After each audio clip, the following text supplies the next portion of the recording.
Okay, alright, so it's recording. Alright, that's good to know. Alright. Hello people, Person with 6615 here, and today I'm going to be playing some automation. And by the way, very belated Christmas, I must add. And I'd like to give out thanks for almost, if not exactly, 125 subscribers. Trust me, you guys have really helped me out a lot in the past, 6 months. Maybe 8 months or something. Yeah, I think that's when I started getting my subscriber gains and stuff like that.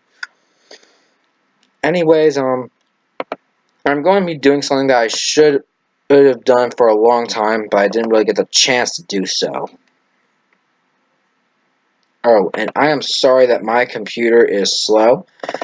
But anyways, I'm going to show you on how to build, design your own car in automation. Of course, it's going to be in multiple parts, for every single, how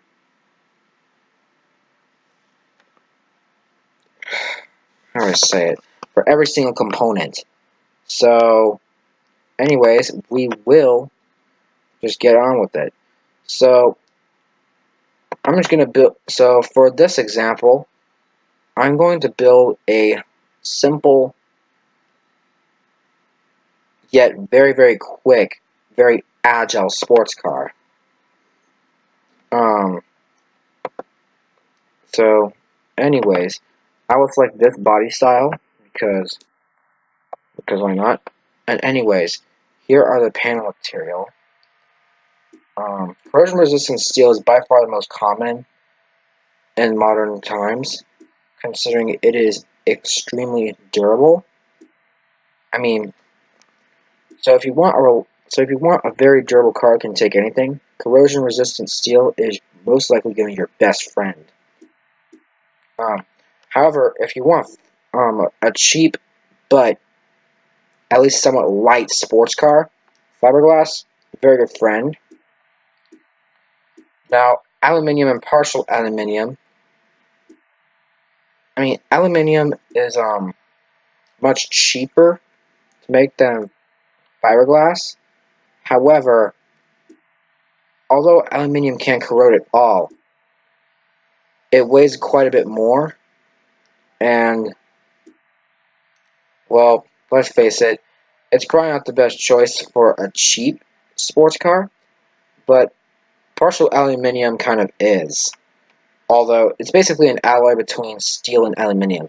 And carbon fiber, this is like for race cars and stuff. Anyways, we're going to stick with fiberglass. So we're not going to make mass production anyway. Now, ladder frames are extremely basic. But they're extremely heavy. So, that's kind of a problem.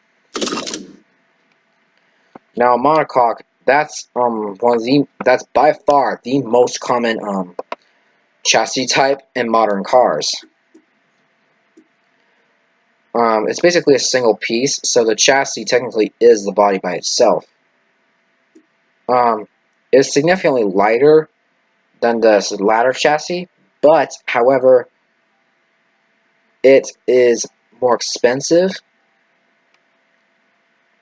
and requires way more production units. Anyways, space frame. If you want to make a light sports car, this little guy is probably one of your friends.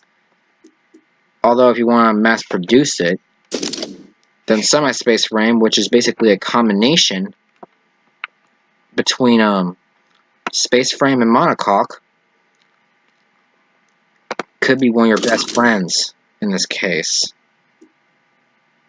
And for light truck monocoque, well, this is basically meant for trucks and stuff, like for modern times, because it makes them more durable.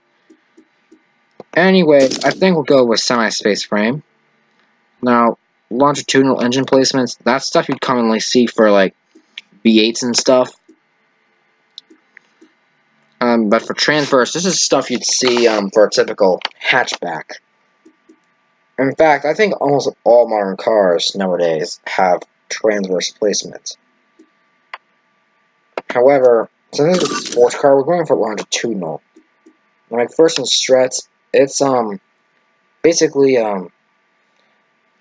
it's a little more comfortable. It's a little more off-road capable and more capacity friendly than basically, I don't know how to say it, than a double wishbone. And it's also less expensive, forgot to mention. Solid axle coil, if you want to build an off-road vehicle, that is definitely your best friend. And for solid axle leaf, although not comfortable at all, it is extremely good if you want to make a delivery vehicle. Anyways, and now for the rear suspension. Now for semi-trailing arm, it's almost like a McPherson strut, except it doesn't seem to be as capable of off-road. Now double wishbone is actually a lot sportier. However, multi-link is the second sportiest, but is the second most complicated. And pushrod suspension, well, we'll let the stats do the talking. By far the most expensive and most complex suspension setup. We want some good nimble handling, although we don't want it to be too complex, so we're going for multi-link. Now we'll go to the engine, and I'll see you in a second.